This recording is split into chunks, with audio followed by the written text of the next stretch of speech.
खुलुमबाय दिनै फुंबिलिनि गोदान खौराङाव फिन खेबसेयाव बयखौ बरायनानै लाग्रोबाय। दासिमनि खौरांफोरा जाबाय।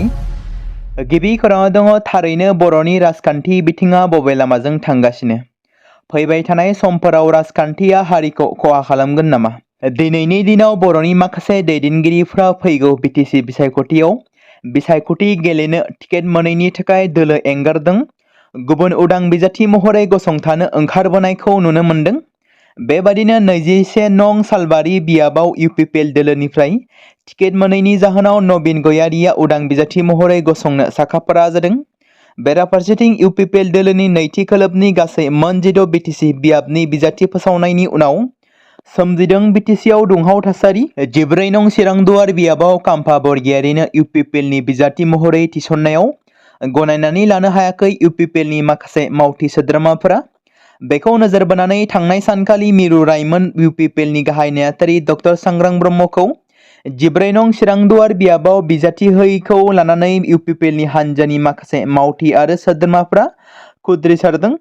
इउपिपिएलनि फ्लेग सावदों, प्रमद बर' मुर्दाबाद, इउपिपिएल गो बेक बायदि स्लगानजों गोमखांहोदों ओनसोलखौ।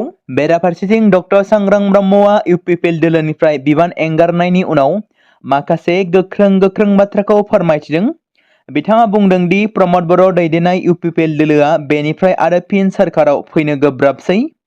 फैबाय थानाय बिटिसि इलेक्शनाव आं उदां बिजाथि महरै एबा इन्डिपेन्डेन्ट हिसाबै गसंसिगोन आरो 2 सेप्तेम्बर एबा गाबोन नमिनेशन होनो थाखायबो साखाफारा जानायखौ बुंदों डक्टर सांग्रां ब्रह्मआ।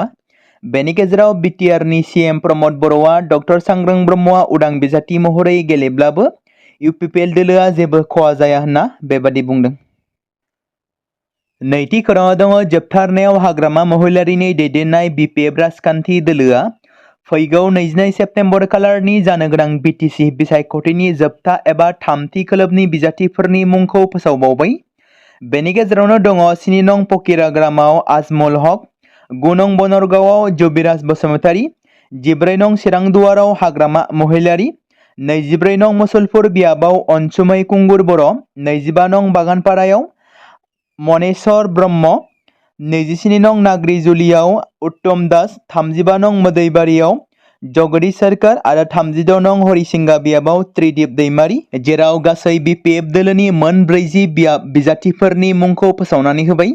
बेराफारसेथिं इउपिपिएल दोलोनिफ्राय दासिमबो मोन 40 बियाबाव बिसायख'थि गेलेगोन बिजाथिफोरनि मुंफोरखौ फोसावजोबनाय जायाखैब्लाबो थांनाय सानखालि नैथि खोलोबनि बिजाथि फोसावनानै होबावनायखौ नुनो मोन्दों आरो गासै मोन 6 बिटिसि बियाबनि बिजाथिफोरनि मुंखौ फोसावनानै होदों।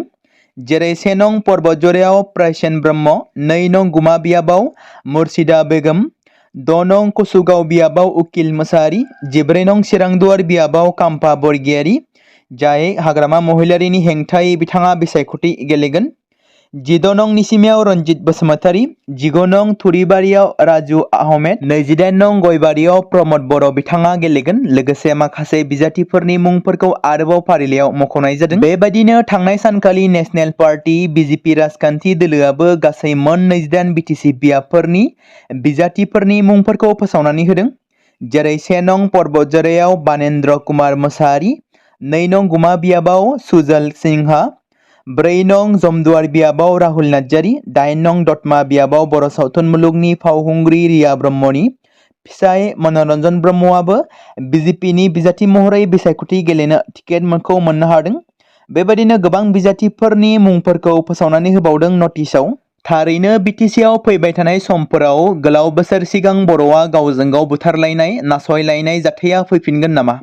बे बिथिंखौ नोजोर बोनानै बाथ्रा बुंथिदों खौरांगिरिनि सिगाङाव माखासे दैदेनगिरिफ्रा। मख'नो गोनां बाथ्रा दि 14 नं चिरांदुवाराव इउपिपिएलनि बिजाथि महरै डक्टर सांग्रां ब्रह्मखौ होयैनि थाखाय काम्फा बरगयारिखौ बिजाथि फसंनायनि थाखाय मैया इउपिपिएलखौ गोख्रों रावजों बुंनानै मोनसे धरना हाबाफारि बानजायदोंमोन। जेराव थांनाय सानखालि मिरुनि दैदेनगिरिफोर, जिल्लानि दैदेनगिरिफोर, आइटि सेलनि दैदेनगिरिफोर, बिसिडिसिनि दैदेनगिरिफोर बिथांमोना 14 नं चिरांदुवाराव काम्फा बरगयारिनो बिजाथि फसंनायखौ लानानै इउपिपिएलनि हेंथायै खुद्रिसारनाय हाबाफारि लायो, लोगोसे हेंथा खालामो। बेनि गेजेराव सासे सांग्रां दैदेनगिरिया फोरमायदों दि जों माब्लाबाबो काम्फा बरगयारी बिथांखौ 14 नं चिरांदुवाराव बिजाथि जों मोननो लुबैयाखैमोन। मानोना थांनाय 17 बोसोराव बिथाङा गादबनाय, नासयनाय, मानसि बुथारनाय बेबादि खामानिखौ बिथाङा मावदोंमोन आरो बिथांखौ जों इउपिपिएल दोलोनिफ्राय खेबनै फेजेनदोंमोन। नाथाय बिथाङा बावैसो सान सिगां एबा फेब्रुवारि दानावसो इउपिपिएल दोलोआव हाबफैदोंमोन। दिनै बिथाङा जोंनि चिरांदुवार थामहिनबा 14 नं चिरांदुवार बियाबाव माब्लाबाबो देरहानो हाया आरो बिथांखौ रायजोआनो सुकुला होनना बाथ्रा बुंनायखौबो नुनो मोनदों। भारतारि रौनिया गोहोनि सोमोन्दै मोनसे मोजां खौरां। भारतारि रौनिया हान्जानि मोनसे जर'खा इउनिट दानाय जादों जाय सुथुरनि गुदिखौ सोमावग्लुंगोन। बे इउनिटनि मुंखौ भैरब कमान्ड' फर्स दोननाय जादों। नाथाय बे भैरब कमान्ड'फोरनि फावा मा, बिसोरनि आखुथायफोरा मा आरो गोदान गोहोखौ मानो सोरजिनाय जादों? खौरां बिजोंनि रिपर्टफोरनि बायदिब्ला भैरब कमान्ड'नि मोनबा इउनिटफोरखौ 2025 मायथाइनि जोबनायसिमाव आबुङै थियारि खालामनाय जागोन आरो थिसननाय जागोन। बे इउनिटफोरखौ लेह, श्रीनगर, नगरतारा, सोनाब भारत आरो सा-सानजा भारतनि रैखाथिनि थाखाय बिबान गोनां गुबुन गुबुन दालायफोराव थिसननाय जागोन। रौनिया हान्जानि थांखिया गासै 23 निफ्राय लानानै 25 बेबादि कमान्ड' इउनिटफोर थियारि खालामनाय, जेराव गिबि बाहागोखौ दिसेम्बर 2025 मायथाइसिमाव थिसननाय जागोन। भैरब कमान्ड' फर्सखौ गासैबो थासारिजों गोरोबनो थाखाय फोरोंथाय होनाय जादों आरो बे जर'खा इउनिटनि मुंखौ भगवान शिवनि रुद्र अवतारनि मुङावबो दोननाय जादों। बबेखानि भारतारि रौनिया हान्जाया दासिमबो बे इउनिटनि गुबै बाथ्राफोरखौ फोरमायाखै। बेखौ शिव रुद्र अवतारनि मुङै मुं दोननाया बे जर'खा गोहोनि गोहोखौ दिन्थियो। गुवाहाटी मेडिकेल कलेजाव आरोबाव मोनसे गिख्रंथाव जाथाय जादों। ओरैबादि मोनदों दि सासे दुथां सुबुङा देहा फाहामसालियाव बदनाम खालामनो नाजादोंमोन, जेराव सनिबारनि मोनायाव सासे सेंग्राया सासे लाइमोन आइजोनि गोथै सह'खौ देहा फाहामसालिनि लांगोनायाव गारनानै खारखुमानो नाजादोंमोन। रैखाथि मावफारियाफोर आरो रायजो राजाफोरनि मददजों सेंग्राखौ खायो आरो पुलिसनो गथायनानै होयो। जाथायनि बागै मिथिनो मोननाय बायदिब्ला हिन्जावसाखौ इमरान मुंनि सासे सुबुङा गावनि अट'आव जिएमसिएचआव लाबोबाय थादोंमोन। देहा फाहामगिरिफ्रा उनाव थिसननाय समाव बिथांजोखौ थैबाय होनना फोसावनायनि उनाव इमरानआ बिथांजोनि गोथै सह'खौ देहा फाहामसालिनि साखाथियाव गारनानै खारखुमानो नाजादोंमोन। पुलिसनि बायदिब्ला थैनाय सुबुंनि सिनायथिखौ पम्पी दास होनना सिनायथि होदों आरो पुलिसआ बेखौबो बुंदोंमोन दि इमरानआ पम्पी दासनि गोथै सह'खौ गारखुमानो नाजादोंमोन, नाथाय बे समावनो बिथाङा हमजायो। बड'फा गोजोरथियारि सोलायनाय मावथांखिखौ बिथा खालामनानै सनितपुर जिल्ला दुलाराय बर' फरायसा आफादनि बानजायनायाव मैया 4थि 13 बोसोर बैसो सिंनि हौवासा आरो 1थि 13 बोसोर बैसो सिंनि हिन्जावसाफोरनि जोबथा जोलुर बादायलायनायखौ बातासिपुर मिलन गोजौ आरो गेजेर फरायसालिनि गेलेग्रा फोथाराव खुंफुंनाय जादों। जोलुर बादायलायनायखौ बेखेवनानै होयो मिरु दुलाराय बर' फरायसा आफादनि गेलेमु नेहाथारि मानगोनां मनिराम बरगयारी बिथाङा। गाहाय आलासि महरै बाहागो लादों मिरु दुलाराय बर' फरायसा आफादनि मानगोनां नेहाथारि बिरदाव बर' बिथाङा। सायख'जानाय बुंथिगिरि महरै मिरु दुलाराय बर' फरायसा आफादनि बुंथिगिरि मानगोनां अबिद नार्जारी बिथाङा बाहागो लायो। बे बादायलायनायाव मिरु एबसुनि थुनलाइ नेहाथारि मानगोनां मिनिसोरां ब्रह्म बिथांजों लोगोसे सनितपुर जिल्लानि दैदेनगिरि आरो ओनसोलनि मेलेमजिबि बिथांमोनाबो बाहागो लादोंमोन। बेबायदिनो बादायलायनायाव सा दिखियाजुलि दख'रा एबसुनि हिन्जावसा हान्जाया हग्राजुलि दख'रा एबसुखौ 2 गलाव फेजेननानै चेम्पियन जानो हायो। गुबुन फारसेथिं बेलस्रि दख'रा एबसुनि हौवासा हान्जाया सा दिखियाजुलि दख'रा एबसुखौ 1 गलाव फेजेननानै देग्लायनि चेम्पियनखौ जानो हायो। एयार इन्डियानि बिरखंआ फिन आरोबाव गिदिर खैफोदनिफ्राय बारग'दों। दिल्लीनिफ्राय इन्दरसिम थांबाय थानाय गंसे बिरखंआ बिरबाय थानाय समावनो इन्जिनाव अर नांदोंमोन। मोनसे खैफोदनि सिगनेल मोननायनि उनाव पाइलटआ हरखाब लेन्डिं खालामनो गोनां जायो। खैफोदनि सिगनेल मोननायनि उनाव पाइलटआ बिरखंखौ गाहायाव लाबोदोंमोन आरो गोख्रैनो इन्जिनखौ बिथाङा बन्द खालामदोंमोन। बेनि उनाव दिल्ली बिरखं गाथोनाव AI-2913 बिरखंनिफ्राय गासैबो दावबायारिफोरखौ रैखाथियै बोख्लायनाय जादोंमोन। पाइलटनि बायदिब्ला सिगनेलआ बिरखंनि आगसि इन्जिनाव अर नांनायनि इसारा मोनदोंमोन। जाथायनि उनाव दावबायारिफोरा बिरखंनि सिङाव मोनसे गिख्रंथाव थासारि सोमजिहोगोन होननानै इसारा मोननाय जादोंमोन। बबेखानि पाइलटनि सांग्रांथिनि थाखाय हरखाब लेन्डिंनि उनाव बयखौबो बिरखंनिफ्राय रैखाथियै बोख्लायनाय जादोंमोन।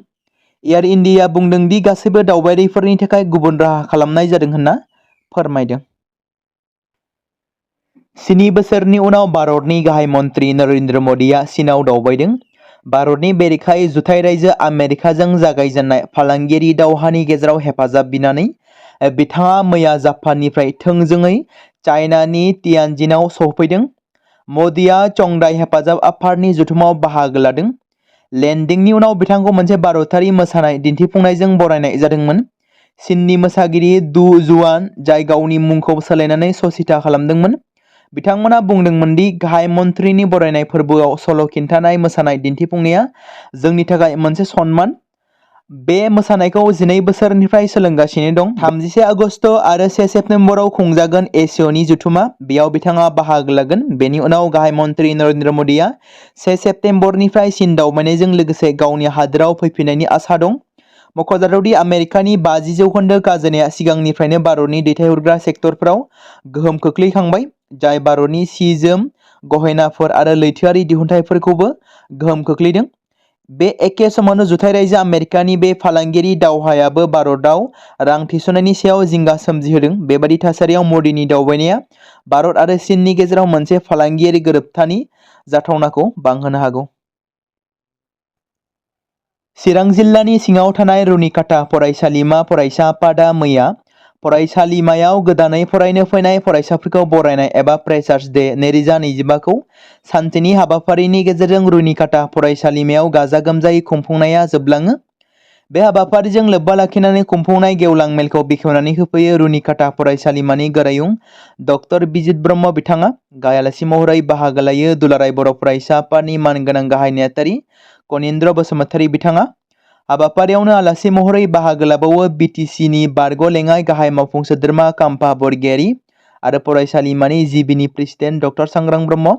हाबाफारियावनो दुलाराय बर' फरायसा आफादनि नेहाथारि बिरखां नार्जारी, चिरां जिल्ला एबसुनि नेहाथारि सुरज नार्जारी, सुबुं फोनांजाब नेहाथारि उर्खाव बसुमतारी, सोलोंथाइ नेहाथारि कामेश्वर बसुमतारी आरो जिथि दुवार दखरा एबसुनि आफादगिरि आरो गाहाय नेहाथारि बिथांमोनाबो मैखोमै बाहागो लादोंमोन।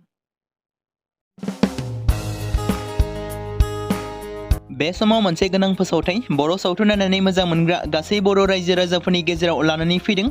मोनसे बर'नि OTT प्लेटफर्म गोनां, जाय प्लेटफर्मनि गेजेरजों नोंथांमोना बर'नि गोदान गोजाम सावथुनफोरखौ नुनो मोनगोन। थांनाय माखासे बोसोर सिगां बर'नि गेजेराव लानानै फैनाय निउबो एप बायदिनो फिन आरोबाव लानानै फैदों बर' रायजो राजाफोरनि थाखाय। बे बाथ्राखौ मख'नाया गोनांदि 2025 मायथाइनि जानुवारि दानाव ओंखारनाय आंगो स्ट्रिम मुंनि मोनसे OTT प्लेटफर्म गोनां निउबो एपनि गेजेरजों नोंथांमोना गोबांथार बर'नि सावथुनफोर जेरै ट्रेजेडी, रमान्टिक, एक्शन आरो कमेडीजों बुंफबनाय सावथुनफोरखौ नुनो मोनगोन। जेरै सनानि नखर, थांखि गैयै समाज, अनसुला आफा, हिर', बिमा बायदि बाजै, अर, थैसाम, वान्टेड, संदान आरो रं नाम्बार बायदि सावथुनफोरा मख'जाथाव।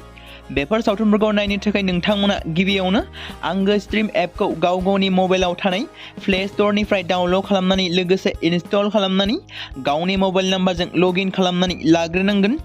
बेनि उनाव नोंथांमोना गोबांथार नुनो मोनै सावथुनफोरखौ गुगोल पे, फन पे आरो पेटिएमजों रं नाम्बार सावथुनखौ नायनो थाखाय 60 रां आरो संदान सावथुनखौ नायनो थाखाय 80 रां, वान्टेड सावथुनखौ नायनो थाखाय 60 रां, थैसाम सावथुनखौ नायनो थाखाय 60 रां बेबायदिनो गोबांथार नुनो मोनै सावथुनफोरखौ नायनो थाखाय सुबिदा खालामनानै होदों आंगो स्ट्रिम प्लेटफर्मा। फिन नोंथांमोननि गेजेराव फोरमायबावनो लादों बर' सावथुन नायनानै मोजां मोनग्रा गासै बर' रायजो राजाफोरनि गेजेराव लानानै फैदों मोनसे बर'नि OTT प्लेटफर्म गोनां, जाय प्लेटफर्मनि गेजेरजों नोंथांमोना बर'नि नुनो मोनै सावथुनफोर जेराव गोदान गोजाम सावथुनफोरखौ नुनो मोनगोन।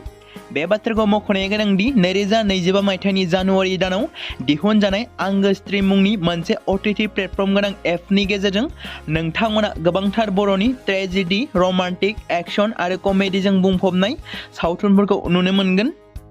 जेरै रं नाम्बार, संदान, वान्टेड, थैसाम, अर, बिमा बायदि बाजै, हिर', अनसुला आफा, थांखि गैयै समाज, सनानि नखर बायदि बायदि सावथुनफ्रा मख'जाथाव। बेफोर सावथुनफोरखौ नायनो थाखाय नोंथांमोना गिबियावनो आंगो स्ट्रिम एपखौ गाव गावनि मबाइलाव थाखानाय प्ले स्ट'रनिफ्राय इनस्टल खालामनानै गावनि मबाइल नाम्बारजों लग इन खालामखांनायनि उनाव नोंथांमोना गोबांथार नुनो मोनै सावथुनफोरखौ गुगोल पे, फन पे आरो पेटिएमजों रं नाम्बार सावथुनखौ नायनो थाखाय 60 रां, संदान सावथुनखौ नायनो थाखाय 80 रां, वान्टेड सावथुनखौ नायनो थाखाय 60 रां, थैसाम सावथुनखौ नायनो थाखाय 60 रां बेफोरबायदिनो अर सावथुनखौ नायनो थाखाय 60 रां पे खालामनांगोन। बेबायदिनो गोबांथार नुनो मोनै बर' सावथुनफोरखौ नायनो थाखाय सुबिदा खालामनानै होदों आंगो स्ट्रिम प्लेटफर्मा।